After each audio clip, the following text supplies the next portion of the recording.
Y es un documento preliminar, es decir, es un documento donde realizamos algunas conclusiones preliminares que después van a ser reforzadas con el trabajo que hagamos de relectura de nuestros materiales audiovisuales, escritos, que ya han recibido en distintos organismos internacionales, no solamente de Argentina, sino de otros países.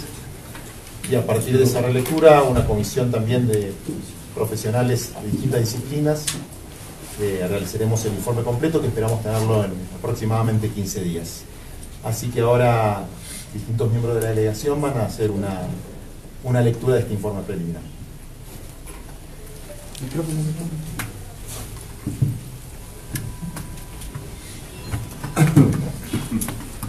Declaración de la Delegación Argentina en solidaridad con Bolivia. Por medio de la presente, los integrantes de la Delegación Argentina en solidaridad con Bolivia ofrecen a la opinión pública internacional las conclusiones preliminares de nuestra misión de observación sobre la situación de derechos humanos, sociales, políticos y culturales que atraviesa el pueblo boliviano. Es dable destacar que la delegación estuvo compuesta por un equipo multidisciplinario de destacados profesionales y dirigentes de movimientos sociales que realizaron visitas, entrevistas y reuniones con víctimas de violaciones a los derechos humanos, perseguidos políticos y otros actores relevantes para la cabal comprensión de la crítica situación que se vive en el Estado plurinacional de Bolivia. En concreto, se tomaron testimonios de un centenar de personas en una locación segura de la localidad del Alto, se visitaron domicilios particulares de otras víctimas, se visitaron personas hospitalizadas y se realizaron reuniones en distintos puntos de La Paz con actores de la política y los movimientos sociales urbanos, campesinos e indígenas. La delegación no pudo realizar la totalidad de las actividades programadas por las amenazas explícitas del ministro de Gobierno de facto, Arturo Murillo, y el accionar de grupos de choques civiles. Tras realizar un análisis preliminar de la información recabada, esta delegación afirma que 1. Marco político y social, golpe de Estado y gobierno de facto. El Estado plurinacional de Bolivia sufrió un golpe de Estado pergeñado por grupos denominados cívicos, sectores empresarios, personal policial y altos mandos de las Fuerzas Armadas con el objetivo de derrocar al presidente Evo Morales e instaurar un gobierno de facto. Dicho golpe tuvo el apoyo explícito de gobiernos extranjeros, como el de Donald Trump, quien felicitó a las Fuerzas Armadas del país por su accionar disruptivo del orden constitucional. Tenemos asimismo testimonios sobre múltiples contactos de funcionarios extranjeros con actores claves del golpe, particularmente con Fernando Camacho. Los actores promotores del golpe coordinaron acciones a fin de provocar una situación de terror en la sociedad y desestabilización del gobierno constitucional con mando hasta el 22 de enero. Las agresiones físicas y psicológicas tuvieron por objetivo quebrar el frente político-social gobernante para consumar primero y consolidar después el golpe de Estado. Este proceso se profundizó tras las cuestionadas elecciones del 20 de octubre y se detonó completamente a partir de un comunicado preliminar de la OEA. Dicho comunicado radicalizó las posiciones golpistas, amplificando la confrontación en un momento de alta convulsión social. El mencionado comunicado no estaba previsto en el acuerdo suscripto entre la OEA y el Estado plurinacional. Este hecho, sumado a las irresponsables declaraciones del señor Luis Almagro, nos lleva a concluir que existió una clara intencionalidad política ajena al espíritu de la auditoría electoral. Es dable destacar, al día de la fecha, no se ha publicado el informe final sobre la auditoría.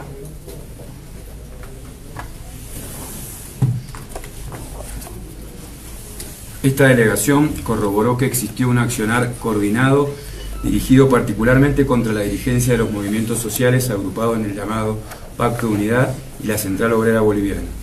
Contamos con amplia documentación sobre múltiples coacciones sobre dirigentes y familiares para que adoptaran posiciones contrarias a su voluntad por temor a perder su vida y libertad.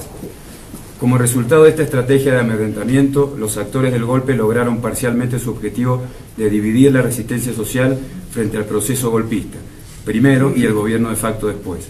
La renuncia de Evo Morales, Álvaro García Linera, Adriana Salvatierra y otros funcionarios y gobernadores de distintos niveles de gobierno fueron consecuencia directa de la presión ejercida por el alto mando de las Fuerzas Armadas. Asimismo, las múltiples amenazas contra los gobernantes, las humillaciones públicas, las agresiones físicas y los ataques a viviendas de familiares fueron factores coadyuvantes.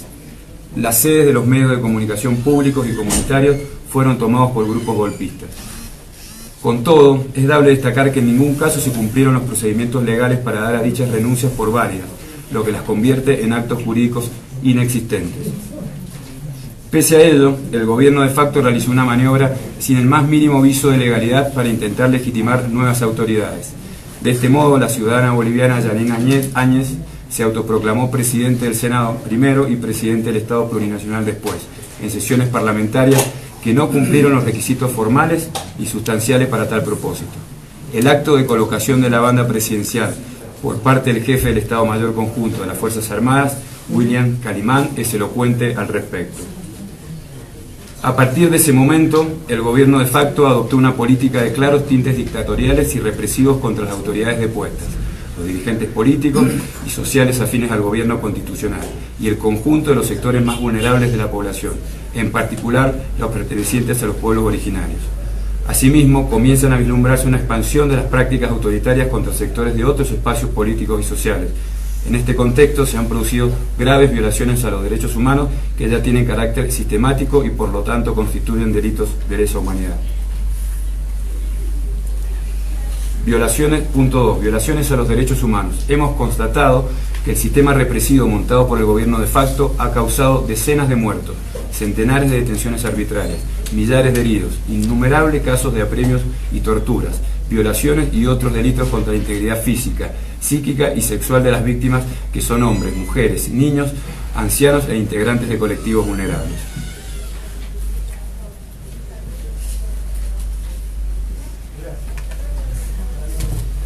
Esta delegación logró constatar las siguientes situaciones. 1. Masacres perpetradas contra la población civil.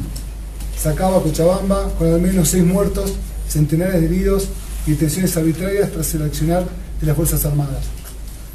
Sencata, Ciudad del Alto, con al menos 20 muertes, con al menos 10 muertos, personas desaparecidas, centenares de heridos y detenciones arbitrarias, consecuencia del accionar de las Fuerzas Armadas. Desaparición forzada de personas. Esta delegación logró constatar situaciones de desaparición forzada de personas, a lo que se suma una cantidad importante de personas que se suponen detenidas en dependencias estatales, pero cuyos familiares no han podido contactarlas y sobre quienes el gobierno de facto no ha facilitado información respecto de su paradero. Torturas, violaciones y delitos sexuales. Esta delegación logró constatar situaciones de tortura en espacios públicos y dependencias estatales. Asimismo, constatamos diversos casos de violaciones y abusos sexuales graves propiciados por integrantes de las Fuerzas Armadas y de Seguridad.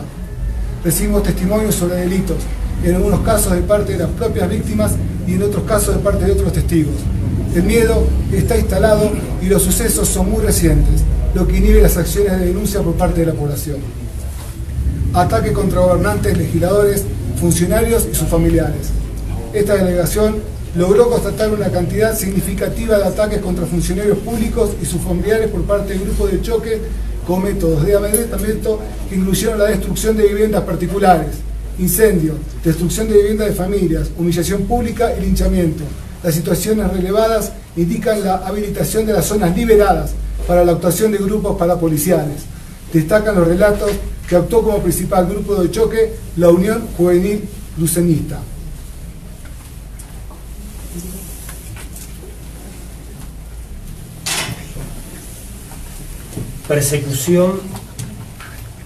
Persecución selectiva de dirigentes de los movimientos sociales.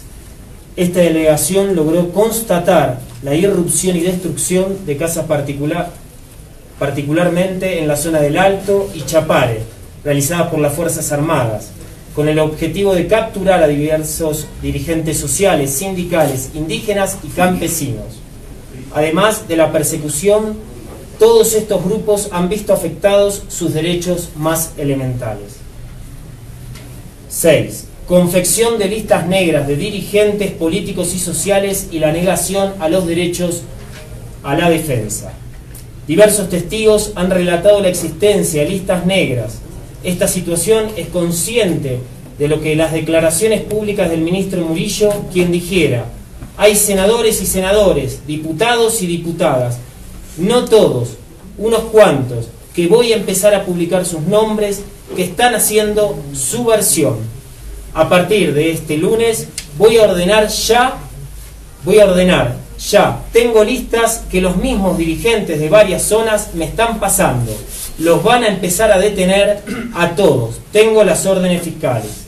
Asimismo, hemos constatado que numerosos militantes y dirigentes políticos, así como funcionarios del gobierno derrocado, que se encuentran detenidos, carecen de toda garantía procesal. En particular, se les ha negado el derecho a la defensa, tanto particular como pública. En este sentido, los defensores públicos han manifestado su temor a asumir dichas defensas. 7. Represión de manifestaciones públicas. Se constataron diversos casos de represión por parte de las fuerzas de seguridad y las Fuerzas Armadas con uso absolutamente desproporcionado de violencia. Los relatos y evidencia recogidos describen el uso indiscriminado de armas de fuego, gases lacrimógenos, disparos desde helicópteros, ráfagas de disparos desde vehículos militares y golpizas a manifestantes dispersados por la fuerza. Miles de personas fueron encarceladas en forma arbitraria y criminalizadas a partir de procedimientos policiales y fraguados y procesados por sedición y terrorismo. Punto 8.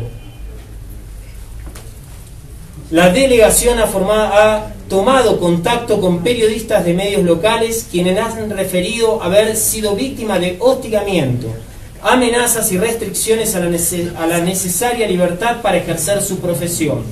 La prensa internacional también ha sido víctima de hostigamiento y acoso. Especial gravedad reviste para esta delegación el caso del periodista argentino Sebastián Moro.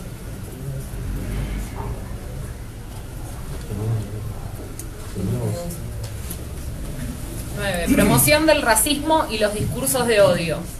Hemos constatado la utilización de discursos racistas y de odio por parte de representantes del gobierno de facto para descalificar a dirigentes opositores y de movimientos sociales.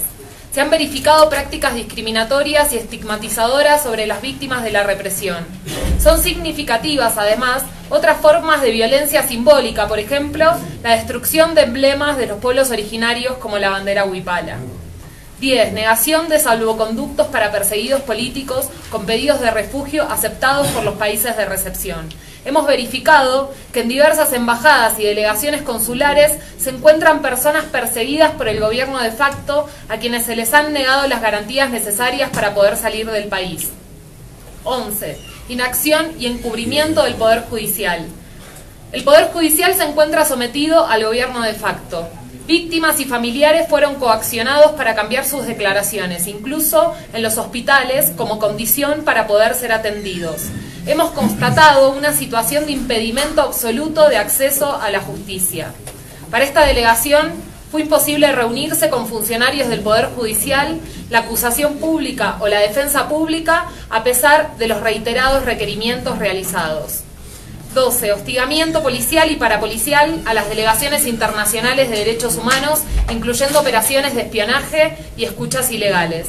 Esta delegación pudo constatar en su propia experiencia el hostigamiento que han padecido diversos grupos de derechos humanos. En particular, nuestra delegación fue retenida en el aeropuerto de Santa Cruz de la Sierra, donde fue separada del resto de los pasajeros y sometida a un interrogatorio en un lugar aislado con presencia policial y militar, en una práctica totalmente inusual respecto de los controles migratorios habituales. Algunas integrantes de la delegación fueron sometidas a una exhaustiva requisa para la que se les exigió desvestirse.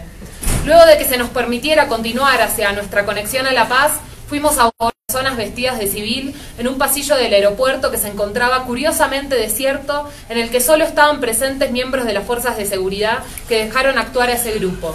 Estas personas nos agredieron verbal y físicamente y nos amenazaron. Al día siguiente, el ministro de Gobierno, Arturo Murillo, al referirse a los hechos acontecidos la noche anterior, dijo lo siguiente: recomendamos a aquellos extranjeros que están llegando al país, hechos las mansas palomitas, a tratar de incendiar el país, que anden con cuidado, los estamos mirando, los estamos siguiendo, estamos viendo lo que están haciendo. En el primer paso en falso que den, tratando de hacer terrorismo y sedición, se verán con los policías. La policía está atenta y tiene la orden para no permitir que se dañe el país. No hay tolerancia con terrorismo, sedición y movimientos armados. Por la tarde, un grupo de la delegación que había ido a visitar a una senadora en huelga de hambre en la Asamblea Nacional fue víctima de acoso y hostigamiento por parte de grupos de choque que allí los estaban esperando. En todo momento, durante nuestra visita a Bolivia, hemos sido vigilados, seguidos y espiados en todas las actividades que realizamos. Cabe destacar que las Fuerzas Armadas y policiales contaron con un manto de impunidad para su accionar represivo a raíz de la sanción del Decreto Supremo 4078 y la circular del general de brigada Luis Salazar Escobar, que permite establecer zonas militares. Estos y otros elementos, sumados a las declaraciones públicas de altos funcionarios, no dejan duda alguna para establecer la naturaleza sistemática de estas violaciones a los derechos humanos y crímenes de Estado, por lo que esta delegación considera que encuadran en la categoría de crímenes de lesa humanidad. Hacemos un llamamiento a los organismos internacionales de protección de los derechos humanos y a toda la comunidad internacional para que se comprometan con la tutela de los derechos humanos, civiles, políticos, sociales y culturales que se encuentran amenazados por el actual estado de cosas y que han sido sistemáticamente violados por el gobierno de facto. Frente a esta situación, la apertura de un proceso electoral en los próximos 120 días que implique la recuperación de la plena vigencia de la democracia y el Estado de Derecho en el Estado plurinacional de Bolivia solo será posible en la medida en que se garanticen los derechos que hoy son sistemáticamente vulnerados. En particular, hemos recibido